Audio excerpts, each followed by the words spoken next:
Here's what we do know. On the morning of June 29th, at approximately 5 a.m., inmates inside the Bertie-Martin Regional Detention Center assaulted on-duty corrections officers and seized control of part of the building.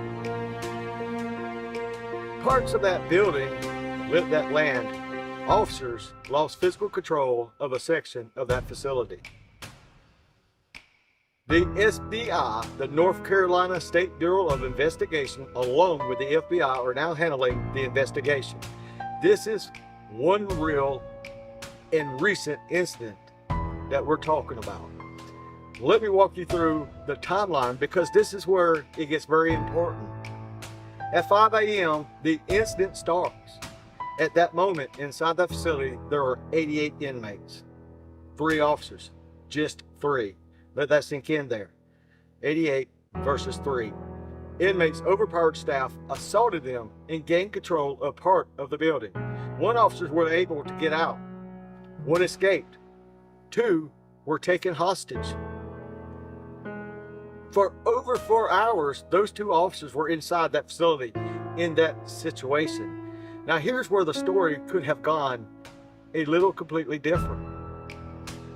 At approximately 9:30 a.m., responding law enforcement and negotiators secured the safe release of both hostages and 18 of those inmates without any further injury.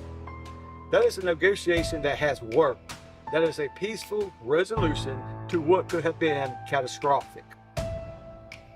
Now, by 9:50 a.m., another group of inmates voluntarily exited, and at 2 p.m., 9 hours after this incident started, Sheriff Tyrone Ruffin confirmed the situation was resolved. All staff and inmates were safe and accounted for. Injured individuals received the medical treatment they needed. Inmates were transferred to other facilities. 9 hours, guys. This is a 9-hour event from 5 in the morning to 2 in the afternoon. That's a long time to be inside of a situation like that. If you were in that situation, what would you done? Now, I want to stop and think about something. How does this happen? It's not because the officer at Bertie-Martin didn't care. It's not because they weren't trained. When routine replaces the awareness, that is when you have a blind spot. At 5 o'clock in the morning is one of the most dangerous time windows at any facility. Your overnight staff has been grinding for hours. Your body is running on empty. Your threat awareness can slip without even realizing it. Now, I'm not going to sit here and tell you that I knew exactly what happened because I was not there. I don't know, but the investigation is ongoing. But I will tell you this, inmates don't just wake up and decide to take over. This was a coordinated, this was a plan, and when they moved, they were ready. That is the gap. When routine replaces awareness, that's when they see the opening. Okay, let's talk about this. Staffing ratio for a second here, because 88 inmates, 3 officers. Now, where I'm at, that is very common.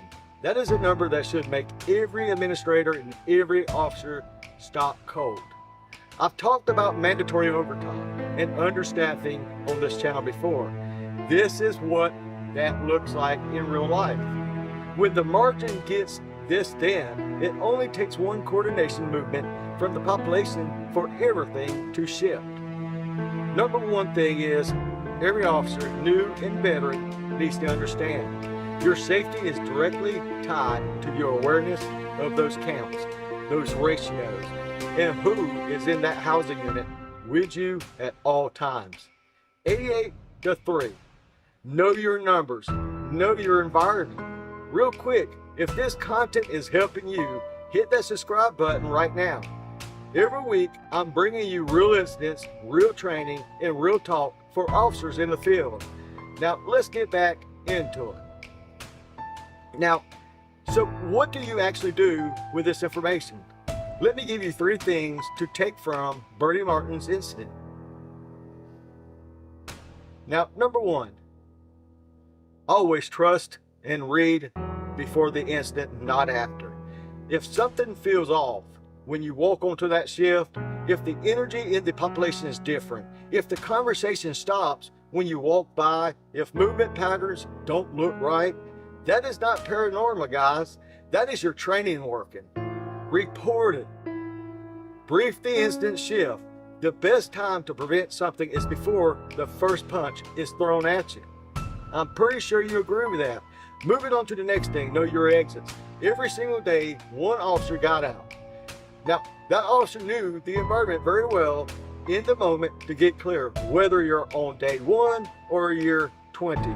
You should be able to move through that facility without thinking, I should say. Now, every emergency exit, every control point, every blind spot on your post. Now, here's number 3. Communication is always your lifeline. Those 2 officers were safely released because multiple agencies communicated, coordinated, and negotiated effectively. Your radio discipline, your emergency signal procedures, and your relationship with backup is not just policy. It is what brings you home, guys. Do not let familiarity with the routine make you sloppy with your comms. I want to take a moment here because beyond the tactics, there are 2 officers who spent over 4 hours as a hostage yesterday. I don't care how tough you are. I don't care how many years you've been beyond those gates and bars. That is a traumatic experience. When those officers go home, when they try to decompress, when they try to think about going back, they're going to need real support, not shaking it off support, actual peer support, EAP resources, and space to process what they went through. Now, every officer listening right now, if you've been in a situation that stayed with you, that changed how you walk into that building, that lives in your head at night, that is not weakness. That is human responses to an inhumane environment. Don't let them convince you that asking for help makes you less of an officer. It don't. It makes you a smarter one. You were a person before you were a badge. You are still a person beyond those gates. Ask for help, guys, if you need it. Don't be scared. The Bertie-Martin incident ended safely. And for that, I am very grateful to the negotiators, to the responding law enforcement, to every officer and staff member who held it together across those 9 hours. You did what you had to be done. But we cannot wait for the next incident to have the conversation that keeps officers alive and safe. That's what this channel is for. That's why we are here. Now, if this channel and this video has helped you, share it with another officer. Drop a comment below and tell me what you think needs to change about correctional staffing and the safety in this country. I want to hear from you. You guys were the badge. I do too. Let us all know. And if you want more content like this, like, share the video, and don't forget the most important part. Subscribe so you can get more content like this. And like always, thank you for watching. Stay safe. Nothing personal.